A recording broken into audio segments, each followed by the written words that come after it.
Então, o que é a saúde coletiva, né? É a saúde que engloba uma maior parte de pessoas. Então, o SUS diz? Que ela analisa a problemática da saúde pública no país, discutindo fatores que condicionam a saúde, né? E existem vários fatores que condicionam a saúde de uma pessoa. Tem a parte de saneamento básico, por quê? Porque se não tem saneamento básico, o esgoto a céu aberto, tem o quê? O risco de mais proliferação de doenças. Planejamento em saúde, a saúde deverá ser o quê? Planejada, tá? Para poder acontecer. Organização dos sistemas de atenção em saúde, os sistemas têm que ser organizados. Discutir os principais problemas de saúde da população. Então, os problemas de saúde da população deverão ser discutidos, né, para saber o que se pode planejar para melhorar a saúde da população.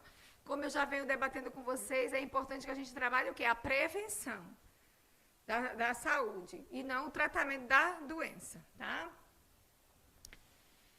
A parte da pandemia, gente, o que eu disse para vocês e vou relembrar, é isso que está acontecendo hoje. Pandemia é a doença que acontece em vários países. Então, para vocês sinalizarem e gravar P de quê? De país.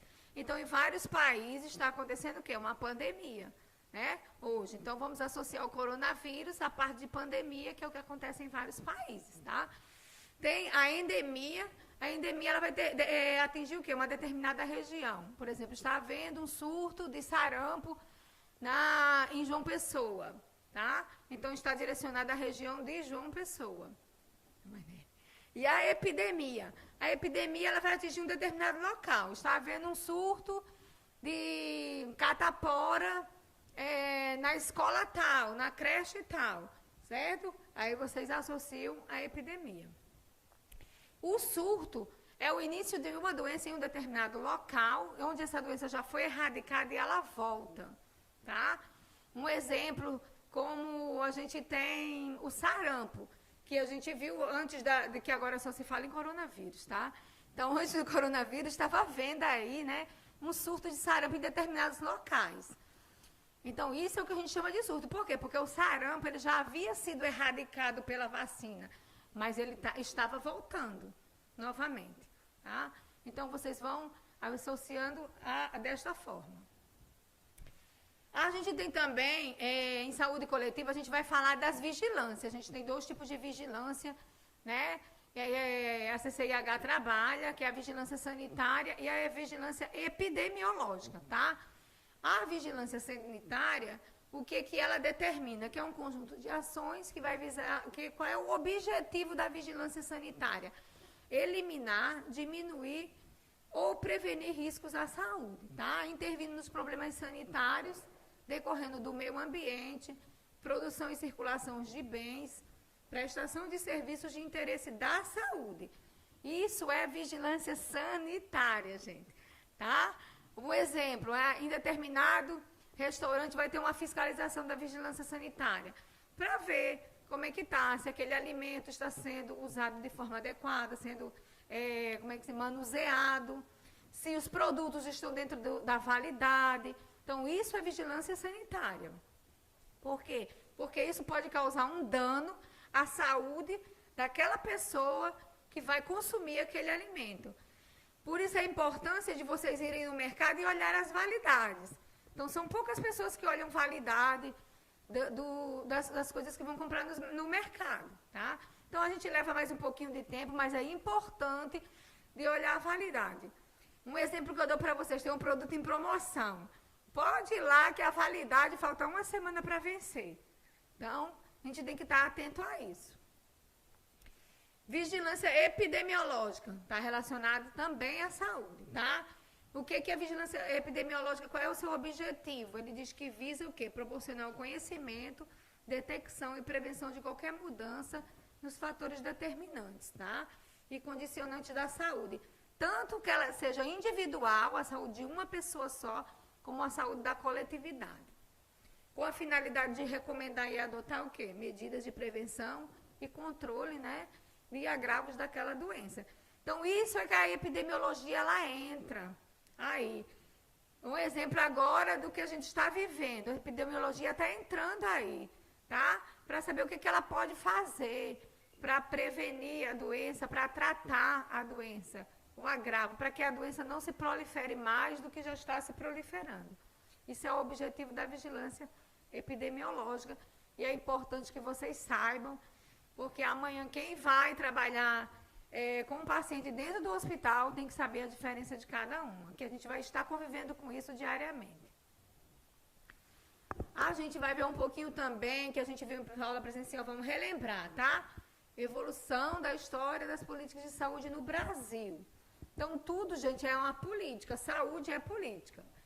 Tá? Por quê? Porque tudo que é determinado tem que votar, tem que passar pelo Congresso, então por isso que saúde é política. Então, no Brasil colônia, de 1500 a 1822, já se discutia a saúde do povo, né, da população. Então, o que eles diziam sobre as doenças, tá? Que era um castigo, tá? Que a pessoa estava doente, foi um castigo de Deus. E a gente sabe que hoje em dia que não é isso, tá? Então, relacionava o quê? A aprovação, dizia que aquela pessoa estava sofrendo uma aprovação por Deus, por ela estava sendo castigada por alguma coisa e ela estava doente. Surgiram quem? Os curandeiros, os pajés, os padres jesuítas, que passavam a cuidar dessas pessoas doentes. As Santas Casas de Misericórdia vai surgir em 1953, tá? Onde começavam a surgir os físicos, cirurgiões, os médicos, tá? E em Salvador foi em 1959. É que se começa a saúde da população ser cuidada pelos médicos. Mas antes disso, vocês aqui, quem sabe que antigamente a avó, a bisavó dizia o quê? Esse menino está com mal olhado, ele está doente. Não, isso é mal olhado. Vamos lá para a rezadeira, para rezar com galinho de arruda. Não era isso antigamente? Antigamente era assim, tá? Então, só em 1953 é que começou a entrar os médicos, entrar a medicina para cuidar da saúde da população. Em 1808, a família real chega ao Brasil, tá? Começa aquela política médica, vamos arrumar o Brasil porque a família real está chegando e o Brasil precisa estar, o quê? Limpo, para a família real não adoecer, tá? Começa a intervenção na condição de vida e de saúde da população. Tem que vigiar, controlar o aparecimento das epidemias. Por quê? Porque a família real ela não pode adoecer. Então, tudo tem que estar limpo. Os modelos de saúde, né? Eles tinham aquele modelo mágico, religioso, o xamanismo, tinha os pajés que comandavam todo esse processo, tá? Que eram os xamãs espiritistas, sacerdotes e feiticeiros, tá? O modelo holístico, né? Que ele dizia o que é o modelo holístico? É a noção do equilíbrio que vai dar a origem da medicina holística. Então, tudo tem que ter um equilíbrio, como eu já expliquei para vocês. O equilíbrio do corpo. A gente é uma máquina, é um sistema. Tudo está interligado. Se há falha no sistema e você não conserta, todos os sistemas eles vão começar a falhar. Tá? Então, a saúde é entendida como o equilíbrio entre os elementos que são os humores, tá? Sangue, linfa e bile, tá? É o sangue. Se a gente tem alguma alteração na nossa linhagem sanguínea, que vai acontecer, seu organismo vai começar a dar sinais, não é isso? A linfa passa lá nos vasos linfáticos, que é o sistema de defesa, tá? E a bile, que participa lá, ela está lá no fígado, participando do processo de digestão das gorduras. E o desequilíbrio, ele estava o quê? Relacionado ao ambiente físico, como astros, climas e insetos. Se a gente traz isso tudo para os dias de hoje, tem alguma, assim, relação, tá? Por quê? Porque o ambiente que você está inserido, ele vai determinar o seu processo de saúde-doença, tá? O clima, ele vai determinar o seu processo de saúde-doença. E alguns determinados insetos também. O modelo empírico racional é o modelo lá de Hipócrates, tá? O que Hipócrates dizia? Que os primeiros filósofos do século VI a.C. queriam encontrar explicações que não fossem sobrenaturais para a origem do universo e da vida. Então, eles queriam explicar a origem desse universo e da vida de cada ser humano. Assim como a saúde da doença, Hipócrates ele estabeleceu a relação do homem com o meio ambiente em que ele está inserido. Então, ele sempre ele trazia isso. Ele estabelecia a relação do homem com o meio que ele estava inserido, que ele ia provocar a doença. Os humores seriam o quê? A bile amarela, bile negra, sangue e fleuma. O que é a fleuma? São secreções, tá? Estes humores predominavam em determinadas estações do ano associadas ao fogo, à terra, à área, à água. E o desequilíbrio desses humores seria a fonte de todas as doenças. Quem seriam os humores? Aqui determinando para vocês, teria a bile amarela, que estava relacionada à raiva, o humor colérico. Tá? É um elemento da natureza que seria o fogo e a estação do ano, que era o verão. A bile negra estava relacionada à melancolia, estava relacionada aos elementos da terra e estava relacionada à estação do ano outono. O sangue era outro humor, estava relacionado ao ar e à primavera. A fleuma ou flegma, que eram secreções, estavam relacionadas à água e ao inverno. Se você trouxer isso para os dias de hoje, o que acontece? Você toma uma chuva, está muito frio, você vai começar o quê? A gripar, certo? E se você não tratar, começa a produzir o quê? Secreções. Então, a gente traz um pouquinho para o dia de hoje. Quando você correlaciona, você vai ver que tinha um pouco de significado, tinha um pouco de lógica no que Hipócrates, naquela época, ele já falava da saúde da população. Tá? Cláudio Galeno foi o sucessor de Hipócrates, era outro médico cientista da época. Ele elaborou a teoria dos 4 temperamentos, tá? Então, ele associava os 4 temperamentos aos 4 humores. Então, o que ele dizia? Que a pessoa com colérico seria aquela pessoa impetuoso, energético e apaixonado. A pessoa sanguíneo seria afetuoso, alegre e confiante. Então, ele tinha essa associação. O humorismo, ele dizia o quê? Que o humorismo, o corpo está ligado à mente. Então, tudo depende da sua mente. É o que eu digo muito para vocês. Eu vou dizer que é lá e quando eu dou geriatria, se eu ainda for dar geriatria, né? Se Nelly me colocar lá na geriatria. Que quando eu falo de sistema nervoso central, eu digo que a mente é que comanda o nosso corpo, tá? Então, quando o paciente está lá, ele está parado, está entubado, mas o cérebro dele está funcionando, o paciente está vivo, tá? Se o cérebro, o coração está parado e o cérebro para de funcionar, certo? Aí vem os 3 médicos, neurologista e tudo, para detectar a morte encefálica do paciente. Por isso que eu digo, a mente está ligada ao corpo. E quem é que manda no nosso corpo? É a nossa mente, tá? Então, tudo que a gente tem que é ligado à mente. Então, sempre digo para vocês isso, tá? E ele já dizia que o corpo está ligado à mente. Melancólico é aquela pessoa triste, depressivo, medroso, poético e artístico. E fleumático é aquela pessoa lenta, inquieta, tímido, racional e coerente. Então, tudo, ele fazia essa interligação. Lá na frente vem a medicina científica ocidental, é o biomédico, né? Quando já entra a medicina. Então, no século o quê? 16 definiu regra que constitui os fundamentos, enfocando o quê? O conhecimento. Então, ele começou a aliar o conhecimento à prática.